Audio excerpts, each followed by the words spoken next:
حقیقی مقصد ہے، ایک ہی مقصد میں زیادہ تفصیل میں نہیں جانا، مقصد ہے۔ اب آئیے شیطان کی چالیں کیسی ہے وہ بھی جان لیں، تاکہ اپنے دشمن کی چالیں ہم جان لیں تو انشاءاللہ بچنا بھی آسان ہوگا۔ اس کی چالیں کیا ہیں، ٹرکس کیا چلتا ہے، کیسے بہکاتا ہے، کیا کرتا ہے، وہ بھی میں آپ کے سامنے انشاءاللہ کچھ چالیں اس کی قرآن و حدیث سے رکھوں گا، یقیناً پوری نہیں ہوں گی لیکن کچھ رکھنے کی جو ہے کوشش کروں گا تاکہ اپنے نفس کو ہم اس سے انشاءاللہ عزیز بچا سکیں۔ آئیے پہلی چال اس کی کیا ہے، وہ ہے بندوں کو کفر اور شرک میں مبتلا کر دینا۔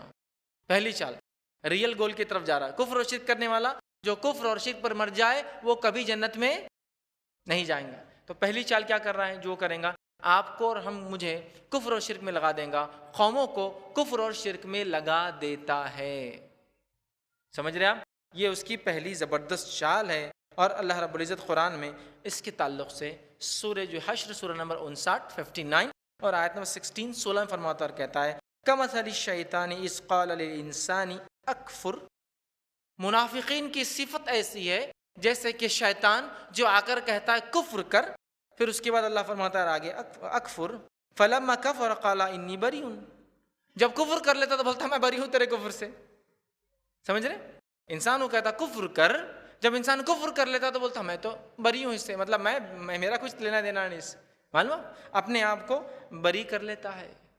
سمجھ رہے آپ، تو اس کی پہلی چال کفر اور شرک کرانا۔ جتنی چیزوں کی اللہ کے ساتھ یا اللہ کے علاوہ دنیا میں عبادت ہوتی ہے وہ طاغوت ہے اور وہ شیطان ہے۔ سمجھ رہے آپ، چاہے وہ کسی بھی فارم میں، کسی بھی شکل میں، کسی بھی شیپ میں، کسی بھی چیز کا بناؤ، اگر اللہ کے ساتھ یا اللہ کے علاوہ ہے وہ کفر ہے اور وہ شیطان کی عبادت ہے۔ جو اس پر مر گیا، دیکھیں جس نے کیا توبہ کر لے تو توبہ تو کبھی بھی ہوتی، جو مر گیا تو پھر اس کی بخشش اور مغفرت نہیں ہے۔ اس لیے کہ حدیث میں آتا ہے نبی اکرم صلی اللہ علیہ وسلم جو ہے سجدہ کریں گے قیامت دن، کلمات پڑھیں گے، اللہ تعالیٰ کہیں گا اے محمد صلی اللہ علیہ وسلم اٹھو شفاعت کرو، قبول کی جائیں گے، آپ کرتے جائیں گے، پھر آخر میں اللہ رب العزت بیان کریں گا اے محمد صلی اللہ علیہ وسلم اب جہنم میں صرف کافر اور مشرک رہ گئے ہیں، تو نبی اکرم صلی اللہ علیہ وسلم پھر اٹھ جائیں گے، صرف کافر اور مشرک۔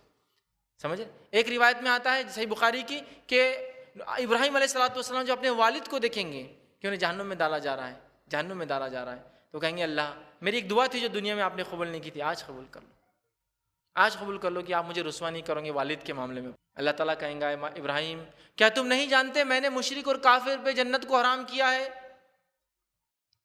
لیکن رسوا نہیں کروں گا، اللہ نے کہا تھا نا۔ تو اللہ کہیں گا اپنے قدموں میں دیکھو، ابراہیم سے اپنے قدموں میں دیکھیں گے تو ایک بچھو کی شکل، کالا بچھو ہوگا، اٹھا کر جہنم میں ڈال دیا جائے گا، مطلب ان کے والد کی شکل بدل دی جائیں گی تاکہ رسوائی نہ ہو، دیکھنے سے رسوائی ہوتی نا، شکل چینج کر دی جائیں گی بس، لیکن بخشا نہیں جائیں گا، معاف نہیں کیا جائیں گا۔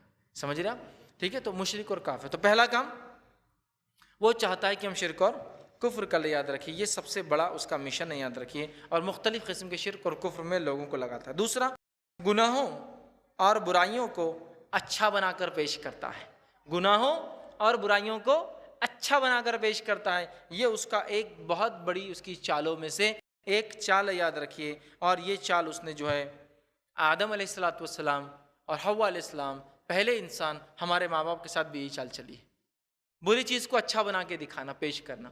اللہ رب العزت نے کہا تھا آدم تم اور تمہاری بیوی اس جھاڑ کے قریب مت جانا، ابلیس نے آگے کیا کہا، ارے اگر تم اس جھاڑ کے قریب چلے جاؤ اور اس کا پھل کھا لو نا ہمیشہ زندہ رہوں گے اور ایسی ملکیت ملیں گی مول جو کبھی ختم نہیں ہوگا۔ تو آدم علیہ السلام اور کہا میں قسم کھاتا ہوں میں تمہارا خیر خواہ ہوں، کھا لو۔ تو اس نے کیا کیا، اس برے جھاڑ کو جس کے پاس قریب جانے کا حکم نہیں تھا اچھا بنا کے بتایا۔ کیا کرتا ہے، گناہ اور برائیوں کو اچھا بنا کے پیش کرتا ہے، جیسا آج ہمارے سامنے ہو رہا ہے، مختلف گناہ اور مختلف چیزیں ہم اچھی سمجھتے ہیں اور کرے چلے جا رہے ہیں۔ مثال دوں میں آپ کو، کئی مثالیں برائی کو اچھائی بنانے کی، جیسا ایک مثال آج کے جدید دور کے اندر اکنامیکل سسٹم کے اندر انٹرسٹ ہے۔ انٹرسٹ کے لیے انگلش میں جو لفظ یوز ہوتا ہے یوسری ہے، سود خوری، لیکن ذرا سخت لفظ دکھتا نا، ہلکا دکھتا ہے انٹرسٹ تھوڑا سا۔ انٹرسٹ مطلب میرا مفاد ہے اس میں، انٹرسٹ جو انگلش کا عام لفظ ہے انٹرسٹ، وہی انٹرسٹ اس کے لیے یوز ہوتا ہے، میرا مفاد ہے، میرا بھی اس میں کچھ حصہ ہے، انٹرسٹ ہے، سمجھتے آپ؟ تو یوسری لفظ ہے لیکن وہ نہیں یوز ہوتا اس لیے کہ ارے بڑا ہے، جیسا کہ کوئی آدمی کہے کہ یہ تو ان کا مفاد ہے، انٹرسٹ ہے، اور کہے یہ سود خور ہے، کتنا برا لگتا ہے نا۔ تو انٹرسٹ چیزوں کو کیا کرتا ہے، نام تبدیل کر دیتا ہے۔ تو انٹرسٹ کھائے چلا جا رہا مسلمان، ارے نہیں حلال ہے نا، انشاءاللہ ایک تفصیلی عنوان ہے اس پر۔ تو انٹرسٹ نام چینج کر دیا، مسلمان اس میں لگا ہے۔ اسلام نے کیوں انٹرسٹ کو حرام قرار دیا؟ اس لیے کہ باقی سارے معاملات میں انسان جب انسان پہ ظلم کرتا ہے تو ایک سے ایک یا ایک سے کہیں کو ہوتا ہے، لیکن انٹرسٹ ایک ایسا سسٹم ہے جس کا نقصان پوری انسانیت کو اٹھانا پڑتا ہے. معلوم آپ کو؟ انٹرسٹ والی اکنامی کا نقصان ساری انسانیت کو اٹھانا پڑتا ہے. جس کی مثال میں دوں، حال ہی میں جو حالات ہوئے کہ یورپین یونین سے جو ہے انگلینڈ نکل گیا. یورپین یونین سے انگلینڈ کے نکلتے ہی، چونکہ انٹرسٹ بیس اکنامی ہے، ریئل ایسٹ سے بیک نہیں ہوتی اکنامی، مطلب ریئل کوئی چیز نہیں ہوتی پیسے کے پیچھے، نتیجتاً اس دن شیئر مارکیٹ 600 پوائنٹ گرا اور دنیا کے اندر 2 ٹریلین یا 200 ٹریلین انڈین روپیز کا نقصان برداشت کرنا پڑا لوگوں. اتنا بڑا نقصان ہوا. اور یہ پیسہ کہاں گیا؟ کون سے گڑھے میں گیا، کون سی ندی میں باہر، کون سے نالے میں، کس کو نہیں پتا، چلا گیا. لیکن سمجھ رہے آپ؟ تو انٹرسٹ تو نام بدل کے پیش کرتا ہے. اسی طرح نشوں کا آج حال دیکھیے، نشے، شراب خوری اور مختلف جدید اور قدیم ناموں سے جو نشے چلتے ہیں کتنے کامنلی یوز ہو رہے ہیں. نوجوان اس میں لگے ہیں، کچھ لوگ ہیلتھ کے نام پہ لگے ہوئے، باڈی بنتی بولے سے. سمجھ رہے آپ؟ مطلب اپنی صحت بنانے کے نام پر لوگ جو ہے نشہ کر رہے ہیں. دیکھیے آپ، کامنلی ہو رہا ہے، اتنا کامنلی، اس سے کوئی انتہا نہیں. ٹھیک ہے؟ تو چیزوں کو کیا کرتا ہے؟ نام بدل کے پیش کرتا ہے. برائی کو اگر میں یہ کہوں آئیے آج شام میرے پاس دعوت ہے اور آپ سب کو جو شراب پلانے والا ہوں، تو آپ بولیں گے واہ جناب آداب آنے والے ہم سب شام. اب بولیں کیا احمق آدمی، کتنا بیوقوف آدمی، کتنا فلاں آدمی، کتنا برا آدمی. اب میں آپ کو آ کر بول رہا ہوں کہ آج شام میں آئیے، میں کیسا ڈرنک پلاؤں گا جس کے پینے صحت بن جائیں گی، فلاں ہوں گا، پرانے غم بھول جائیں گے اور نئی یادیں تازہ ہو جائیں گی، فلاں ہو جائیں گا اور نئی دنیا میں ہم پہنچ جائیں گے، بڑا لطف آئیں گا، بڑا مزہ آئیں گا. ارے فیض بھی بولے تو کچھ ہوں گا ہی، چلو پی کے آتے ذرا. نام بدلنے سے چینج ہو گیا نا. اب اس کو کچھ تو بھی نیا نام دے رہا ہوں میں، یہ مشروب، وہ مشروب، وہ ڈرنک اور وہ ڈرنک، اور آدمی پی رہا ہے. سمجھا؟ نام بدل کے چیزوں کو پیش کرنا، یہ اس کی چال ہے. اسی طرح جو ہے تیسری چیز جو انسانوں کے خلاف چلتا ہے وہ یہ ہے کہ شراب اور جوئے کے ذریعے لوگوں کے بیچ میں عداوتیں ڈالتا ہے. تیسری چال کیا ہے اس کی؟ شراب اور جوئے کے ذریعے لوگوں میں عداوت ڈالتا ہے. میں اس کو خاص یہ پوائنٹ کو لا رہا ہوں، شراب اور جوا. حالانکہ یہ دو ایسی چیزیں وہ برائی کی اس میں زمرے میں آ جاتی ہے، لیکن میں الگ سے کیوں لا رہا ہوں؟ شراب اور جوے نے جو نقصان کیا انسانیت کو، نقصان کسی نے بھی نہیں کیا. شراب اور جوے نے جو نقصان کیا انسانیت کو، اتنا کسی نے بھی نہیں کیا. آج سب سے زیادہ گھر جس چیز کی وجہ سے ٹوٹتے ہیں، سب سے زیادہ ریپ جس چیز کی وجہ سے ہوتے ہیں، سب سے زیادہ کرائم جس چیز کی وجہ سے ہوتے ہیں، سب سے زیادہ ایکسیڈنٹ جس چیز کے ہوتے راتوں میں ہو رہے ہیں، اس کے پیچھے کیا وجہ ہے؟ کیا وجہ ہے؟ اس کے پیچھے وجہ ہے شراب، الکوہل. شراب اس کے پیچھے وجہ ہے. لیکن بڑی افسوس کی بات ہے کہ حکومتیں کھلے عام اس کو چلنے دے رہی ہیں. دوسری چیزوں پہ تو بین لا رہی ہے ایک کے بعد ایک، لیکن کھلے عام اس کو چلنے دے رہی، جو اتنے گھر ٹوٹنے کی وجہ ہے. اور جوا کیا نقصان پہنچاتا ہے انسانیت کو؟ ہم جانتے ہیں جوے نے لوگوں کی حکومتیں ختم کر دی. جوے کی بنیاد پہ لوگ اپنی بیویوں کو جو ہے لوگوں نے داؤ پہ لگا دیا اور جو ہاتھ سے گنوا دیا. جوئے کی وجہ سے لوگوں نے اپنی ماں بہنوں کی عزت گنوائی ہے. معلوم آپ کو گاؤں وغیرہ میں لوگوں کو یہ واقعات مشہور اور آج بھی ہوتے ہیں کہ بیٹی کو داؤ پہ لگا دیا اس نے جوئے میں، چلے گئی. جوئے کی وجہ سے آج جو کچھ ہو رہا ہے، ویسے آپ کو جوا بولے تو آپ وہ مت سمجھیے ایسا کونے میں کچھ لوگ بیڑی پیتے بیٹھے ہوئے اور وہ پتے یوں ڈال رہے، وہ جوا نہیں ہے. اب تو اسٹینڈرڈ جوا ہوتا ہے، کریڈٹ کارڈ ڈال کے مشینیں چلا کے کسینوں میں ہوں میں، جوا تھوڑی کھیل رہا ہوں. قرآن نے جوئے کو حرام کرا دیا، کسینوں تھوڑی حرام ہے. اور مشینوں 5 تینوں آ گئے، جیک پاٹ، اور میرا فلاں ہو گیا، میں ملین یہ بن گیا، وہ بن گیا. یہ ہو رہا ہے. تو شکلیں چینج ہو چکی ہے، یاد رکھیے. اور کچھ شکلیں تو یہ ہے جس کو لوگ بڑا اعزاز کے ساتھ فخر کے ساتھ علانیہ کرتے ہیں، ہائی سوسائٹی میں رہنے کا طریقہ مانتے ہیں. ایک تو وہ بیچارہ جواری ہے، جوا ہے، گناہ تو گناہ ہے، غلط تو غلط ہے. لیکن وہ جواری ہے جو سڑکوں کے کونوں میں بیٹھ کے پولیس اس کو تو گرفتار کر ہی لیتی ہے کہیں نہ کہیں. لیکن یہ وائٹ کالر جواریاں جو دنیا کو داؤ پہ لگا رہے ہیں، ملکوں کو داؤ پہ لگا رہے ہیں، ان کا کیا؟ تو جوا اور شراب کے ذریعے لوگوں میں عداوت ڈالنا. اور جوا اور شراب کیوں حرام ہے؟ اس لیے کہ اس سے عداوتیں پیدا ہوتی ہیں. عداوت سمجھتے نا، دشمنیاں پیدا ہوتی ہے. ایک بار جوا کھیلا، اگلی بار جوا نہیں جیتا تو اب تیرا قتل کر دوں گا، چونکہ میں تو ہار جا رہا ہوں نا، نیکسٹ ٹائم اس کا بدلہ لینے کا طریقہ قتل کر دو، چونکہ پیسہ چلا گیا، دوسرے دن مرڈر. وجہ جوا. شراب پی لیا، غلطی. اور شراب پینے والے کا تو کیا حال ہے میں سمجھتا ہوں، بولنے کی ضرورت نہیں ہے. بہت ساری بار اب وہ جو سستی والی پیتے ہیں بیچارے، تو وہ تو ایسا حال ہوتا ہے کہ وہ راستے پہ نالی کا جانور ان میں فرق بھی نہیں سمجھتا، دونوں ایک جگہ پڑے ہوئے رہتے ہیں آرام سے. دونوں پڑے ہوئے، جانور بھی ہے، کتے بھی ہے، سور بھی ہے، اور وہ بھی پڑا ہوا ہے بیچ میں ان کی. یہ اس کا حال ہوتا ہے. وائٹ کالر والوں کا الگ رہتا ہے، ان کو سنبھالنے کو 2 لوگ رہتے ہیں، اور سنبھال کے گھر تک پہنچا دینا ہے. ٹھیک، سمجھ میں نہیں آتا اپنا حلال مالدار کے اپنی اخلاق کو کیوں مارتے ہیں لوگ، سمجھ میں نہیں آتا ہے. اس لیے کہ بولے دنیا کے غم سے ہم پریشان ہیں. تو غم کو بھلانے کے طریقے ہیں, غم کو مٹانے کے طریقے ہیں, اور جو دکھ دنیا میں ملتے ہیں اس کا بدلہ جب ملے گا آخرت میں, جب انسان یہ سوچ لے تو انشاءاللہ پھر کوئی غم باقی بھی نہیں رہتا ہے. ہر غم کے بدلے صبر کرتا ہے اور بدلہ پاتا اپنے رب سے, ہے نا. اگر ایمان والا ہے تو, نہیں ہے تو ایمان لا لے تو مسئلہ حل ہو جائے گا انشاءاللہ. تو شراب اور جوا اس کے ذریعے وہ لوگوں میں عداوتیں پیدا کرتا ہے, یاد رکھیے. اور بہت ساری چیزیں اللہ رب العزت نے قرآن میں سورہ مائدہ سورہ نمبر 5 آیت نمبر 90 کے اندر فرمایا اور کہا کہ شیطان کے تعلق سے اللہ نے فرمایا بلا شبہ شیطان تو یہ چاہتا ہے کہ شراب اور جوئے کے ذریعے تمہارے درمیان دشمنی بغض ڈال دے اور اللہ کے ذکر اور نماز سے تمہیں روک دے. کیا ہوتا ہے؟ ایک تو عداوت اور دشمنی ہوتی ہے جوا اور شراب میں, اور اللہ کے ذکر نماز سے انسان رک جاتا ہے. اب بتائیے کہ انسان جوا کھیل رہا ہے, نماز کو کہاں جاتا ہے؟ نماز کو کہاں جاتا ہے؟ نہیں جاتا ہے نا. شرابی کے نماز پڑھ سکتا ہے؟ اس کو تو ہوش نہیں نا, کیا پڑھنا, اللہ اکبر کہنا ہے, کیا کہنا ہے, ہوش نہیں ہے نا. تو یہ دو کام کرا کر وہ کیا کرتا ہے, اس کی چال یاد رکھیے, انسانیت کو کفر اور شرک کی طرف یا کم از کم اسی گناہ میں مار دیتا ہے, یاد رکھیے. اور ہمیشہ شراب پینے والے کے تعلق سے حدیث میں جو شخص ہمیشہ شراب پیتا اور اس پہ موت آ جائے اس کا حساب مشرکین کے ساتھ ہوگا, جیسے کہ اس نے بت کی عبادت کی. اور جو لوگ دنیا میں نشہ کرتے ہیں, نبی اکرم صلی اللہ علیہ وسلم فرماتے ہیں روز قیامت ان کو دین الخبال نامی ایک مشروب, ایک ڈرنک پلایا جائے گا. تو صحابہ نے کہا دین الخبال کیا ہے؟ تو فرمایا جہنمیوں کے آنکھ میں سے نکلنے والا خون پیپ اور گندا جو مادہ ہوگا وہ ہے دین الخبال. جو نشہ دنیا میں کرتا تھا اللہ وہ پلائیں گا. آگے ہم بڑھتے ہیں.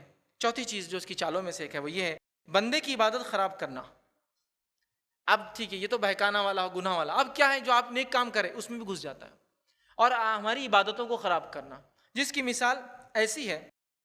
نبی اکرم صلی اللہ علیہ وسلم نے ایک حدیث دیکھتے ہیں ہم کہ بندوں کی عبادت خراب کرنے کے تعلق سے وہ یہ ہے کہ نبی اکرم صلی اللہ علیہ وسلم کے پاس ایک صحابی آئے اور انہوں نے کہا اللہ کے رسول, شیطان میری نماز کے اندر جو ہے میری قرت کے درمیان حائل ہو جاتا ہے, گڑبڑ کر دیتا ہے, بھلا دیتا ہے, مکس اپ کرا دیتا ہے, یا میں بھول جاتا ہوں. ٹھیک ہے, تو کہا حائل ہو جاتا ہے اور مجھے اس میں شک اور شبے میں مبتلا کر دیتا ہے, ڈاؤٹس نماز میں رکعتوں میں اور قرآن کے پڑھنے میں ڈاؤٹ میں لا دیتا ہے, مبتلا کر دیتا ہے.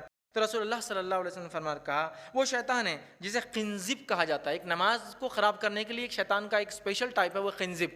تو یہ خنزب ہے اور جو ہے کہا جاتا ہے لہٰذا تم نماز میں ایسا محسوس کرو تو 3 مرتبہ الٹے ہاتھ پر اللہ میں پناہ مانگ کے اعوذ باللہ من الشیطان الرجیم 3 بار تھوک دو لیفٹ سائڈ. تم یہ کرو. پھر وہ آئے اور کہ اللہ کے رسول اب میں ویسے ہی کرتا ہوں, اب اس کے وسوسے آنا بند ہو گئے. ٹھیک ہے. ایک دوسری روایت کے اندر آتا ہے, اوپر والی روایت مسلم کی تھی, یہ روایت بخاری کی ہے. نبی اکرم صلی اللہ علیہ وسلم فرماتے ہیں جب اذان ہوتی ہے تو شیطان پیٹ پھیر کر بھاگنے لگتا ہے, اور نہ صرف بھاگتا ہے ہوا بھی خارج کرتا ہے زور زور سے کہ اذان کی آواز کان میں نہیں آنا.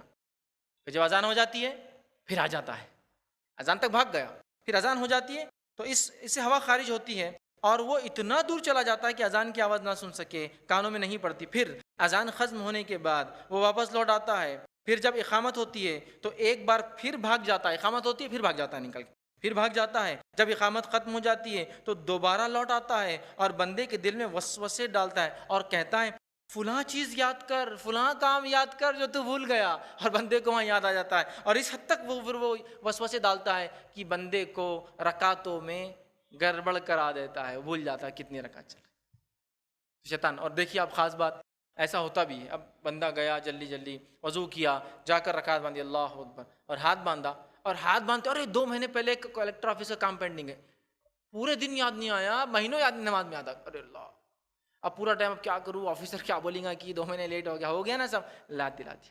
وضو کر رہے ہیں آپ, وضو کر رہے ہیں, ابھی عبادت خراب, وضو کر رہے ہیں ابھی, نماز تو وضو ہی کر رہے ہیں آپ, وضو کر رہے ہیں آپ, اب وضو کر کے اٹھتے ہی بولتا ارے کوئی اعضا سوکھا تو نہیں رہ گیا.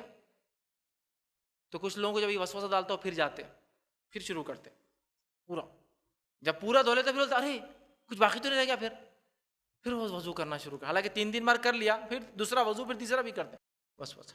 وضو ہو گیا تو وضو کے بعد جب انسان اٹھ جاتا ہے تو بولتا ارے ہوا تو خارج نہیں ہو گئی, وسوسہ ہے یہ, حقیقت نہیں, ارے لگ رہا ہے یار, واپس پھر وضو کر کے آتا. یہ کرتا ہے, دیکھیے کامنلی ہوتا ہے. بہت سے لوگ بولتے ہیں مجھے پرابلم ہوتی, وضو کے بعد نہیں, وہ شک ہے آپ کا, پرابلم کچھ بھی نہیں ہے آپ کو, شک ہے, وسوسہ ہے. آپ وضو جیسے تیسے ہمت کر کے کرش لیے, جا کے نماز میں کھڑے ہوئے کہ وہ کام یاد دلائے, کچھ تو بھی نہ ہے, ارے بیگم نے یہ بولے تھے اب تک نہیں, ارے بچے کی فیس رہ گئی, ارے فلاں پینڈنگ کام, ارے کارپوریشن کا, ارے کلیکٹر آفس کا, ارے دکاندار کا, ارے کرایہ دار کا, ارے فلاں. اب شروع ہوا, اب کون سی رکعت چل رہی نہیں معلوم, امام کے پیچھے تو سمجھو معاملہ چل گیا, اگر تکبیر اولا سے ملا تو پہلی رکعت سے، اور اگر دوسری تیسری میں ملا تو پھر مشکل، بازو والے کو دیکھنا پڑتا کتنی پڑھتا ہو، اچھا ہے اب اپن پڑھ لیں، اس کی کتنی رکعت ہے اپنی اتنی پڑھنا، چونکہ اب یاد نہیں. سجدے 100 بھی کرے تو فکس کس پہ کرے، 3 ہوئی 4 ہوئی 2 ہوئی، کچھ بھی یاد نہیں. سمجھ رہے بات؟ اور یہ ایسے حالت ہو گئے، ایسی حالت ہو گئے کہ ہمیں یاد نہیں یاد رکھی. حالت یہ کہ رکعت باندھی، وسوسہ آیا دکان پہ کیا چل رہا ہے کہ، تو پھر سیلری شروع ہو گئی کاؤنٹنگ، اس کو اتنی دے دیتا یہ مہینے، اس کو اتنی کر دیتا حساب، اس کا فلاں کر دیتا، اس کو وہ کرتا، اب نکلتے اس کو کان پہ رکھ دیتا، اس کو وہ کرتا، اس نے یہ کر رہا، پڑوسی وہ سب باتیں طے. نماز ہوتی مطلب جیسا نماز میں پوری فکریں کر کے ہم نکل کے باہر جا کے امپلیمنٹ کرتے اس کو، چلو عمل میں لاؤ میں نے کیا کیا سوچا نماز کے اندر. یہ حالت ہے ہماری. یہ شیطان کرتا ہے. اعوذ باللہ من الشیطان الرجیم. آپ کو پڑھنا ہوگا، پناہ مانگنی ہوگی، ورنہ عبادتوں کو خراب کر دیتا ہے، عبادتوں کو. اور یہ وسوسے اور شک نے بہت سارے انسانوں کی عبادتیں خراب کر دیا ادھر کی، بہت سارے لوگوں کی. وہ کسی عبادت پہ اکتفا نہیں کرتے اور ہر چیز میں احتیاط کر کے اضافہ کرتے جانے ہیں. یہ احتیاط کر لو، وہ احتیاط کر لو، ڈبل یہ دے دو، ٹرپل وہ کر دو، احتیاطاً اتنی دیر سے روزہ کھولو، احتیاطاً اتنی جلدی سحر ختم کر دو، احتیاطاً فلاں کر لو، احتیاطاً وضو کرنے کے بعد ہاتھ دھو لیے 3 بار، پھر سے یوں کچھ تو بھی کر لو. کہے کے لیے احتیاط؟ وضو میں ہاتھ کتنی بار دھونا ہے؟ 3 بار ہو گیا.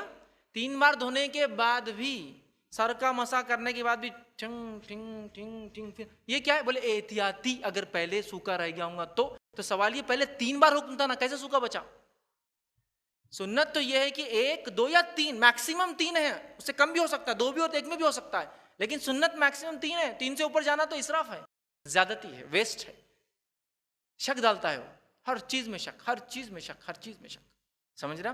تو عبادتوں کو خراب کرنا یہ اس کا زبردست حربہ اور اس کی بہرحال یہ چال ہے. اسی طرح جو چیزوں میں شیطان بہکاتا ہے، اس کے بعد کی وہ ہماری عبادتوں کو جو ہے خراب کرتا ہے، بندے کے ساتھ جو عمل کرتا ہے. 5ویں چیز وہ یہ ہے کہ تمنا اور آرزوؤں میں انسان کو مگن کر دیتا ہے.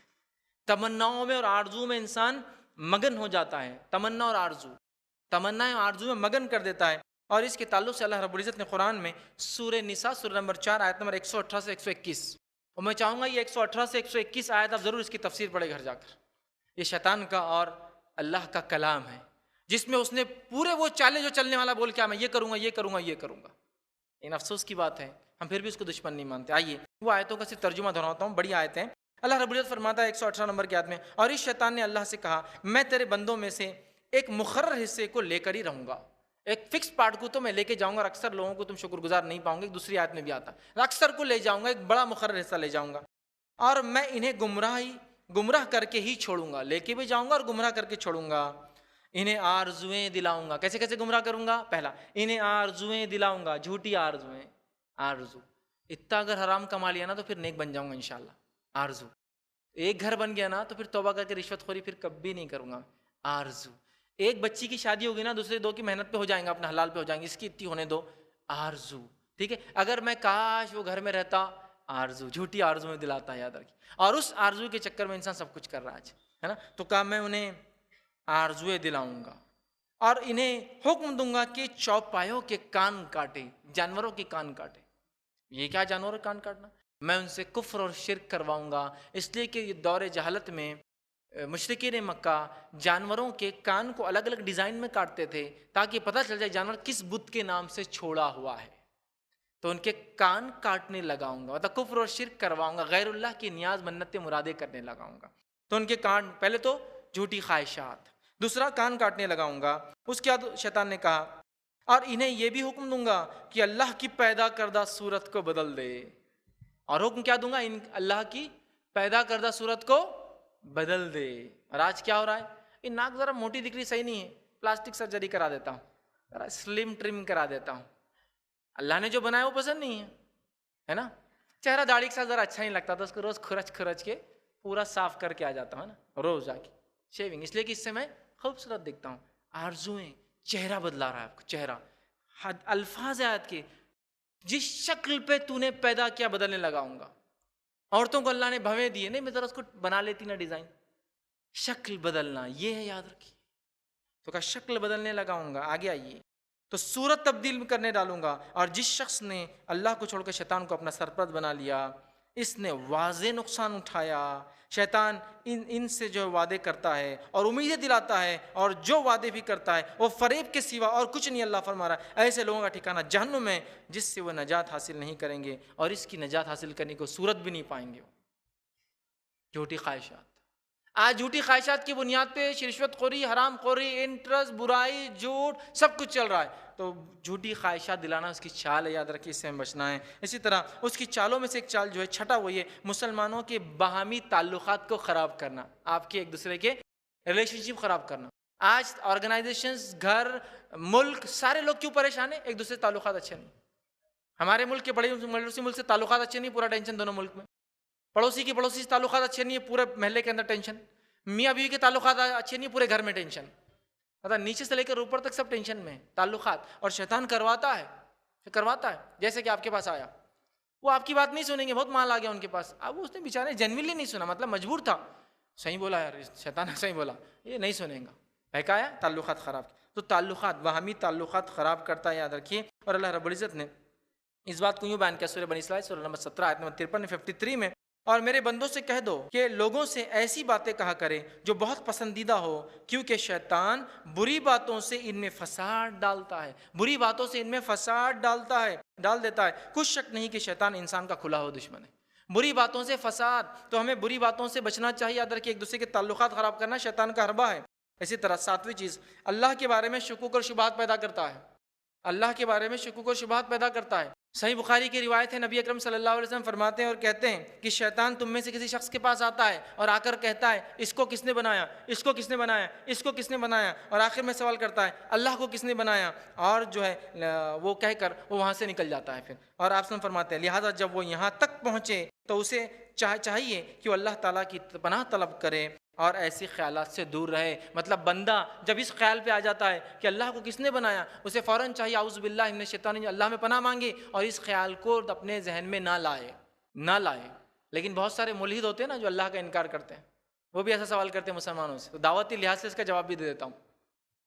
اس لیے کہ اگر کوئی یہ کہے کہ اللہ کو کس نے بنایا، ٹھیک ہے، ایک مثال سے بات سمجھانے کی کوشش کرتا ہوں، کوئی کہے کہ اے کو کس نے بنایا، تو آپ کہیں گے بی نے بنایا، تو سوال یہ بی کو کس نے بنایا، تو سی نے بنایا، سی کو کس نے بنایا، تو ڈی نے بنایا۔ کوئی نہ کوئی تو ایک پہلا ہوگا جو خود سے بنا ہوگا، اس کا کوئی اینڈ نہیں ہے اس سوال کا، کوئی نہ کوئی تو ہے، وہ جو سب سے پہلا وہی اللہ ہے، انکریٹڈ جس کو بولتے ہیں، سمجھے، جو پیدا کرتا ہے وہ پیدا نہیں ہوا ہے، سمجھے آپ، تو کہیں نہ کہیں ہے۔ لیکن شیطان کیا کرتا ہے، ذہن میں بات ڈال دیتا، جب وہ خیال آتا ہے نکل کے جاتا، تو ایسا خیال ہے تو اعوذ باللہ من الشیطان الرجیم پڑھ لے، اور اس خیال کو سوچنا نہیں چاہیے بار بار۔ ہمارا وجود ہمارے بنانے والے کے وجود کی دلیل ہے، ہمارا وجود ہمارے بنانے والے کی دلیل ہے، ختم۔ باقی تفصیلات میں جاننے کی ضرورت نہیں، چونکہ کبھی کبھار ہماری عقلیں کچھ چیزوں کو نہیں سمجھ پاتی ہے۔ دنیا کے اندر کچھ کمپلیکیشن، کمپیوٹر کی بہت ساری چیزیں لوگ بولتے ہیں میں کو نہیں سمجھتا، رب کے تعلق سے کمپلیکیٹ ایشوز ہیں، تو ہم اتنا سمجھ لے ہے چونکہ ہم ہیں اس کا مطلب رب ہے، بنانے والا ہے مطلب کریشن ہے تو کریٹر ہے اس کا مطلب، ٹھیک۔ اسی طرح آٹھویں چیز جو بہکانے کا اس کا طریقہ ہے وہ یہ کہ رات کا سایہ پڑنے پر شیاطین زمین میں پھیل جاتے ہیں اور نقصان پہنچانے کی کوشش کرتے ہیں انسانوں کو۔ رات ہوتی زیادہ پہنچاتے ہیں، ویسے دن میں پہنچاتے ہیں لیکن رات میں زیادہ اٹیک کرتے ہیں، یاد رکھیے، نقصان پہنچاتے ہیں۔ صحیح بخاری کی روایت ہے، نبی اکرم صلی اللہ علیہ وسلم نے فرمایا جب رات کا سایہ پڑے تو اپنے بچوں کو باہر نکلنے سے روکو، کیونکہ عین اسی وقت شیاطین پھیل جاتے ہیں۔ مغرب کے وقت کی رات کا سایہ پڑ رہا تھا، مغرب، شیطان پھیل جاتے ہیں، تو بچوں کو اندر کر لو اپنے۔ پھر فرمایا پھر جب رات کی ایک ساعت گزر جائے، ایک وقت گزر جائے، ایک وقفہ گزر جائے تو انہیں چھوڑ دو، پھر کوئی مسئلہ نہیں، پھر انہیں چھوڑ دو۔ لیکن جب وہ ہوتی ہے نا، مطلب دن کو رات جب گھیرتی ہے اس وقت شیاطین وہاں ہوتے ہیں، ٹھیک، اس وقت آتے ہیں۔ تو کہا پھر ایک وقت گزر جائے پھر ان کو جو ہے چھوڑ دو، اور تم بسم اللہ پڑھ کر اپنا دروازہ بند کیا کرو، بسم اللہ پڑھ کر اپنا چراغ بجھایا کرو، بسم اللہ پڑھ کر اپنے پانی کی مشکیز، وہ بوٹل یا کچھ بھی آج کے زمانے میں رنجن جو بھی بولیں گے اس کو بند کیا کرو۔ اسی طرح فرمایا بسم اللہ پڑھ کر اپنے برتن ڈھانپا کرو، اگرچہ ایک چوڑائی کے برابر لکڑی کی نہ، مطلب پورا ڈھانکنے کو نہ بھی تو کچھ نہ کچھ ڈھاکا کرو۔ برتن کو ڈھک کے رکھنا چاہیے رات میں، معلوم آپ کو، نبی اکرم صلی اللہ علیہ وسلم نے فرمایا برتن کو کھلا مت رکھو، اس لیے کہ رات میں بیماریاں نازل ہوتی ہیں۔ اب آپ کا سوال کوئی بول سکتا ہے ڈھکن میں سے نہیں جا سکتی کیا؟ ہمیں حکم ہے ڈھاک دو، وہ کیسے عمل ہوتا ہے، وہ کیوں نہیں جاتا ڈھانکنے کے بعد نہیں پتا، حتیٰ کہ اگر کچھ نہ ہوتا آپ فرمایا لکڑی ڈھک دو، پوری نہ بھی ہو تو خالی ایک لینتھ بھی کور ہو جائے تو کافی، کچھ نہ کچھ ڈھاکو۔ پانی کی چیزوں کو کھلا نہیں چھوڑنا چاہیے، بند رکھنا چاہیے، لیکن کیسا، بسم اللہ پڑھ کر ڈھاکو۔ بسم اللہ پڑھ کر کھولو، بسم اللہ پڑھ کر ڈالو، بسم اللہ کا نام لو اس میں، ٹھیک ہے. تو یہاں رات کا سایہ بچوں کو اندر رکھو آپ کہہ رہے ہیں، ٹھیک ہے. اسی طرح ایک روایت میں آپ نے فرمایا جب رات ہو تو اپنا دیا بجھا دیا کرو، رات ہو تو دیا جلتے نا بجھا دیا کرو. کیوں کہ شیطان آ کے چوہے کو بہکاتا ہے اور چوہا کے دیا گرا دیتا ہے، جس سے ابن آدم کا نقصان ہوتا ہے، مالے آنکھ لگ جاتی. بجھا دینا چاہیے دیے وغیرہ اگر ہو تو، یاد رکھیے بڑی اہم بات ہے، ٹھیک ہے. اسی طرح بخاری کی روایت ہے، نبی اکرم صلی اللہ علیہ وسلم فرمایا اچھا خواب اللہ کی طرف سے ہے اور ناپسندیدہ خواب شیطان کی طرف سے. اب رات میں یہ بھی اٹیک ہے اس کا خواب. بہت سارے لوگ بے چین زندگیاں گزارتے، کیوں؟ خواب برے برے آتے ہیں. تو کہا اچھا خواب اللہ کی طرف سے، برا خواب شیطان کی طرف سے ہوتا ہے. لہٰذا تم میں سے کوئی شخص جب ایسا خواب دیکھے جو اس کو پسند نہ ہو، جو اچھا محسوس نہ کرے، تو یہ بات کس کو بھی نہ بتائے اور اپنی بائیں جانب دیکھ کر ہلکا سا تھوک دے، لیفٹ ہینڈ سائڈ تھوک دے. ایک روایت میں فرمایا کسی کو نہ بتائے، اس لیے کہ شیطان اس کا کوئی نقصان نہیں پہنچا سکتا. اور اس میں فرمایا لیفٹ ہینڈ سائڈ جو ہے تھوک دے اور اس کے شر سے اللہ کی پناہ طلب کرے، وہ یقیناً کچھ نقصان تمہارا نہیں پہنچا سکتا، کچھ بھی نہیں کر سکتا وہ خواب کے ذریعے، لیکن ڈراتا ہے. تو خواب میں آپ ڈریے مت، ڈرتے ہیں تو اعوذ باللہ من الشیطان پڑھیے، تھوڑا لیفٹ سائڈ تھوکیے اور کروٹ بدل دیجیے، سیدھے تھے تو الٹے سو جائیے، الٹے تھے تو سیدھے سو جائیے. سمجھے؟ یہ اس کا طریقہ ہے. تو رات کے یہ بھی ایک شر ہے. اسی طرح 10ویں چیز جو اس کے چالیں ہیں، اس میں سے ایک چال ہے پیدائش کے وقت بچوں کے پہلوؤں میں انگلیاں چباتا ہے. پیدائش کے وقت بچوں کے پہلوؤں میں سائڈ میں انگلیاں چباتا ہے. کیوں؟ کہ بچہ روئے زور زور سے. سمجھ رہا؟ نبی اکرم صلی اللہ علیہ وسلم فرمایا، صحیح بخاری کی روایت ہے، ہر انسان کی پیدائش کے وقت شیطان اس کے پہلو میں اپنی انگلیاں چباتا ہے سوائے عیسیٰ ابن مریم کے، سوائے عیسیٰ علیہ السلام کو چھوڑ کر، جن کے تعلق سے آپ نے فرمایا سوائے عیسیٰ ابن مریم کے جنہیں وہ انگلیاں چبھانے کے لیے گیا تھا، لیکن اس نے حجاب مریم کو ہی چبھا دیا. مطلب مریم علیہ السلام کے حجاب کو، لیکن عیسیٰ علیہ السلام کو نہیں چبھی. کیوں؟ تو مریم علیہ السلام کی والدہ نے، عیسیٰ علیہ السلام کی نانی نے دعا کی تھی، اے اللہ جو میرے پیٹ میں اور اس کی اولاد ہے اس کو شیطان سے محفوظ رکھنا، دعا ہے ان کی. لہٰذا وہ نہیں چھیڑ سکا عیسیٰ علیہ السلام کو. سمجھے آپ؟ باقی سب کو چڑھتا ہے. اس سے کیا فائدہ ہوتا ہے؟ جب بچے کو چبایا، بچہ رو رہا ہے، زیادہ روتا ہے تو والدین پتہ نہیں کیا کیا شرکیہ کام شروع کر دیتے، یہ چٹاؤ، وہ کھلاؤ، یہاں اتارو، وہاں جھکاؤ، وہاں دباؤ، وہاں لگا کے لاؤ اس کو، ہے نا، اس کی مانگ لو، اس کی مانگ لو، مطلب منت. تو پھر بچہ روئے گا نہیں. یہ شیطان کر رہا ہے. کیا پڑھنا چاہیے آپ کو شیطان آئے تو اعوذ باللہ من الشیطان الرجیم، لیکن مسئلہ نہیں معلوم تو وہ چباتا ہے. تو اس سے بچہ روتا ہے زور زور سے. سمجھ رہا؟ ٹھیک ہے. اسی طرح 11ویں چیز جو اس کے چالیں ہیں، وہ چالوں میں سے ایک ہے غصہ دلانا اور ایک دوسرے سے لڑانا. غصہ دلا کے ایک دوسرے سے لڑانا، غصہ شیطان کی طرف سے ہوتا ہے، یاد رکھیے. آئیے روایت اس طرح سے کہ بخاری کی حدیث ہے، اور نبی اکرم صلی اللہ علیہ وسلم نے فرمایا آپ بیٹھے تھے اور دو آدمیوں میں جھگڑا ہو گیا اور ایک نے دوسرے کو گالی دی. دوسرے انسان کو اتنا غصہ آیا اس آدمی کو کہ اس کی ناک پھول گئی، چہرہ لال ہو گیا. ایسا ایک سانڈ ہوتا ہے نا، لڑنے سے پہلے ایک دم ناک پھلا کے پیر کو وہ کرتا ہے، ناک پھول گئی اور اس کو غصہ آ گیا. ٹھیک ہے، اور غصہ آ گیا اور چہرہ سرخ اور لال ہو گیا اور رگیں اس کی پوری پھول گئی غصے کی وجہ سے. تب نبی اکرم صلی اللہ علیہ وسلم فرمایا میں ایک ایسا کلمہ جانتا ہوں اگر یہ وہ کلمہ پڑھ لے تو غصہ جاتا رہے گا. اعوذ باللہ من الشیطان الرجیم اگر یہ پڑھ لے تو اس کا غصہ جاتا رہے گا اور غصہ اس کا ختم ہو جائے گا. ٹھیک، غصہ ہے تو کیا پڑھنا ہے؟ اعوذ باللہ من الشیطان الرجیم. ہم نہیں پڑھتے ہیں، بلکہ غصہ ہے تو بازو والا کے کوئی تو بہکاتا، ارے ایسا کر رہا تھا پہلے بھی کیا، دے دو، رکھ دو، فلاں کرو، مار دو اس کو، یہ کر دو، وہ کر دو. اور غصے میں انسان کچھ بھی تو اس کی چال ہے آپ کو غصہ دلانا. جیلوں میں اکثر لوگ جو بھرے ہوئے ہیں نا، وہ صرف غصے میں آ کر کرائم کیے ہوئے ہیں، غصے جوش میں آ کے یہ وہ کر لی اور بس جیل میں چلے گئے. غصہ شیطان کی طرف چال ہے اس کی. اسی طرح باہری اس کی چالوں میں سے ایک چال یہ ہے موسیقی وغیرہ کے ذریعے انسان کو مگن رکھتا ہے، برائی کی طرف مگن رکھتا ہے. موسیقی کے ذریعے، میوزک کے ذریعے، اچھی آوازوں کے ذریعے. ٹھیک ہے، موسیقی اسلام میں یاد رکھیے حرام ہے. کوئی اچھے کلام پڑھے اس میں مسئلہ نہیں، نظم پڑھے، ٹھیک ہے، اچھے نعتیہ کلام ہوں جو نبی اکرم صلی اللہ علیہ وسلم کی تعریف میں ہوں، نہ غلو ہو نہ ان کی تعریف کو کم کرتے ہو. ٹھیک ہے، یا اچھی کوئی نظم پڑھتا ہے، اچھے اشعار پڑھتا ہے، یہ تو جائز ہے. لیکن یہاں موسیقی اور وہ گانا بجانا اور وہ راگ اور وہ گانے ہیں جو انسان کو شرک اور کفر کی طرف اور انسان کو انٹاکسیکیشن، نشے کی حالت پیدا کر دیتے ہیں جس کے بغیر انسان رہ نہیں سکتا. آج ہم میں سے کتنے لوگ ہیں جب تک ہینڈ سیٹ میں کچھ بجے نہیں سکون نہیں آتا، جب تک گاڑی کے اندر کچھ پلے نہیں ہوا سکون نہیں آتا، جب تک ڈیسک ٹاپ یا اپنے لیپ ٹاپ پہ بیٹھے کچھ سنے نہیں سکون نہیں آتا، جب تک کلبز اور پبس میں جا کے زور زور سے میوزک نہیں سنے سکون نہیں آتا. تو کم از کم کچھ نہیں تو 15 دن میں ڈوز لے کے آتے جا کر کہیں تو بھی ناچ گا کر آتے ہیں. اور یہ بہت زبردست ذریعہ ہے شیطان کا بہکانے کا۔ اللہ رب العزت فرماتا ہے سورہ بنی اسرائیل سورہ نمبر 17 آیت نمبر 64 64 میں اللہ نے فرمایا، اور ان میں سے جس پر تیرا زور چلے اپنی آواز کے ساتھ اسے بہکا لے۔ اللہ نے فرمایا اے شیطان ان میں سے جس پر تیرا زور چلے اپنی آواز سے بہکا لے۔ تو یہاں لفظ بصوتک، تیری آواز، تو یہاں آواز سے مراد جو ہے یہ وہ آواز ہے جو موسیقی کے ساتھ ہوتی ہے اور انسان کو دین سے دور کرتی ہے، غافل کرتی ہے اور گمراہ کر دیتی ہے، یہ وہ آواز یاد رکھیے۔ تو یہاں ہم دیکھ رہے ہیں یہ شیطان کی کچھ چالیں تھیں۔ اسی طرح اس کی چالوں میں سے ایک چال ہے بیماریوں کو پھیلانا، بیماریوں کو پھیلانا۔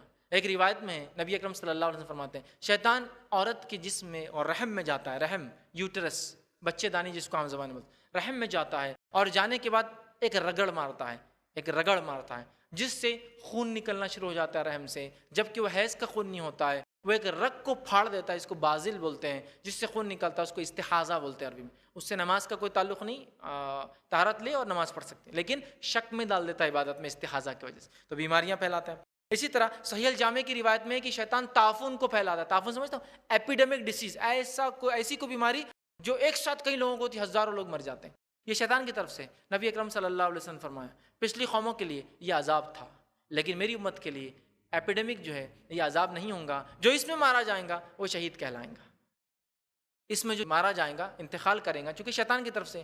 تو بیماریاں بھی پھیلاتے ہیں، بیماریاں پھیلا کے کیا کرتے ہیں؟ انسانوں کو کفر اور شرک کی طرف لے جاتے ہیں، انسانوں سے غلط اور حرام کام کرواتے ہیں۔ بہت ساری بیماریوں کا علاج دیکھیے آپ، یہاں جھک جاؤ تو علاج ہو گیا، اور واقعی میں ہو رہا ہے، اس نے اپنا کام کر گیا، بیماری دی، پھر وہاں جانے کے بعد اس کا اپنا ہاتھ کھینچ لیا، لوگوں کو لگا اس کفر کی وجہ سے بیماری میں شفا ہو گئی۔ تو کفر اور شرک بیماریوں کے ذریعے کراتا ہے۔